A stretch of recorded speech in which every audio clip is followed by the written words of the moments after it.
सब कैसे होंगे? आशा करते हैं अच्छे ही होंगे।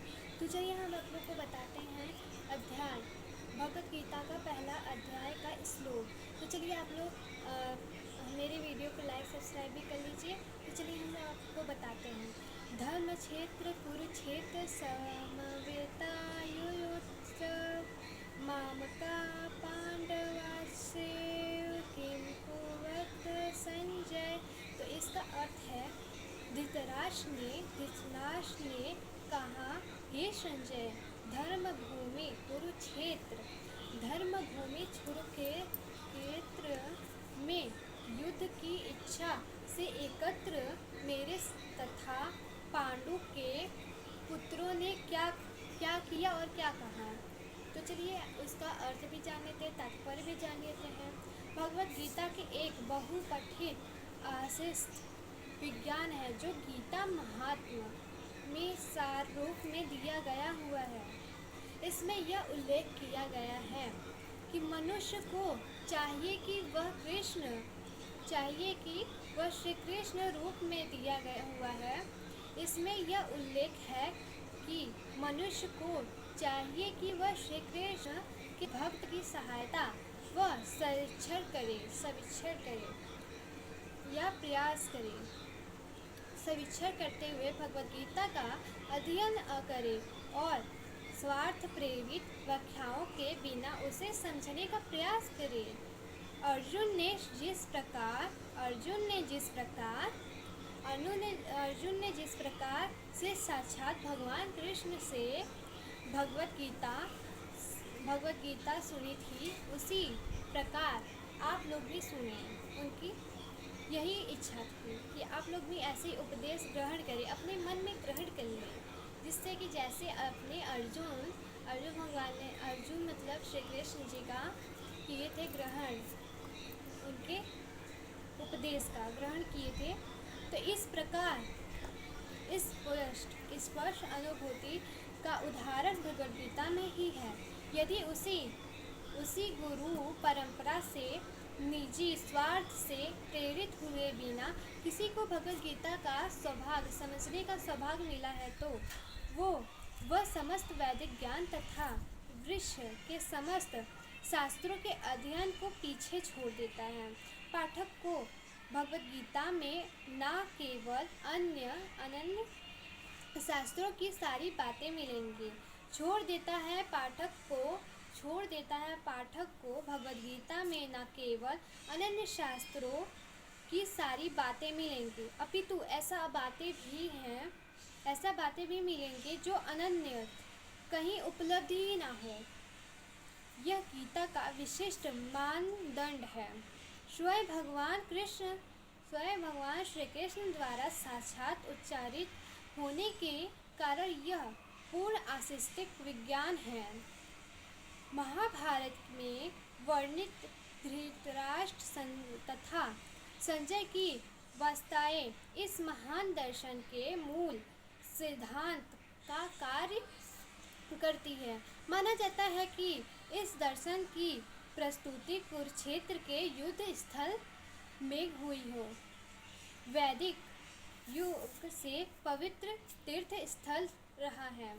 इसका प्रवचन भगवान कृष्ण द्वारा मानव जाति ने पथ प्रदर्शन हेतु तब किया गया था जब वे इस लोक में स्वयं उपस्थित थे।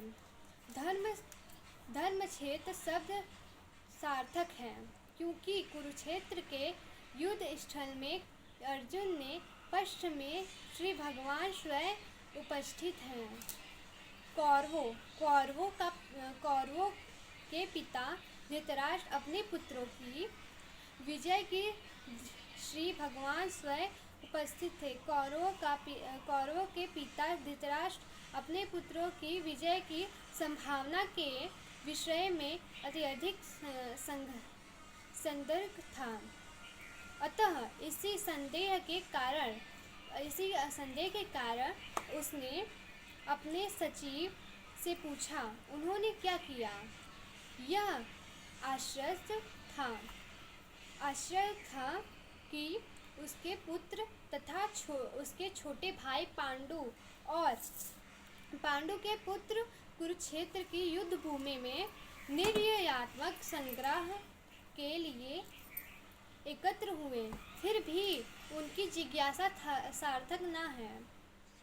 वह नहीं चाहता था कि भाइयों में कोई समझौता हो, अतः वह युद्ध भूमि में अपने पुत्रों की नियति भाग्यवाही के विषय में आश्वस्त होना चाह रहा था, क्योंकि इस युद्ध को कुरुक्षेत्र में डाला जाना था, जिसका उल्लेख वेदों में स्वर्ग के निवासियों के लिए भी तीर्थ स्थल के रूप में हुआ है। अतः धृतराष्ट्र अत्यंत भयभीत था कि इस पवित्र स्थल का युद्ध के परिणाम पर न जाने कैसा प्रभाव पड़े। उसे भली भांति ज्ञान था कि इसका प्रभाव अर्जुन तथा पांडु के अन्य पुत्र पर अत्यंत अनुकूल पड़ेगा, क्योंकि उस स्वभाव से वे सभी पूर्ण आत्मा थे। संजय श्रीव्यास का शिष्य था, अतः उनकी कृपा से संजय धृतराष्ट्र के कक्ष में बैठे बैठे कुरुक्षेत्र से युद्ध स्थल का स्थान कर सकता था। इसलिए धृतराष्ट्र ने उनसे युद्ध स्थल की स्थिति के विषय में पूछा।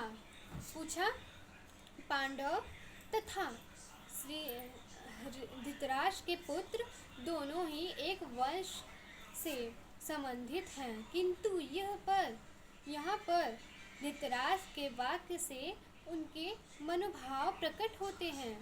उनसे जानबूझकर अपने पुत्रों को कुरु कहा और पांडवों के पुत्रों को वंश कहा। वंश के उत्तर अधिकार से विलग कर दिया। इस तरह पांडु के पुत्र अर्थात अपने भतीजे के साथ धृतराष्ट्र की विशिष्ट मन स्थिति समझी ना सकती।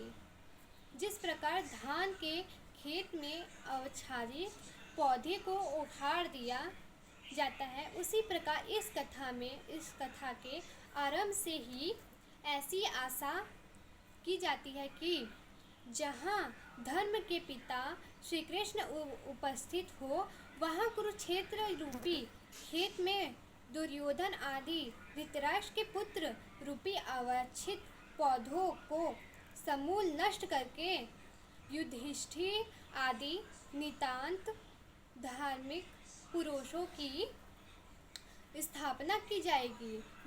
यहाँ धर्म क्षेत्र तथा कुरुक्षेत्र शब्दों की उनकी ऐतिहासिक तथा वैदिक महात्मा के अतिरिक्त यही सार्थकता है।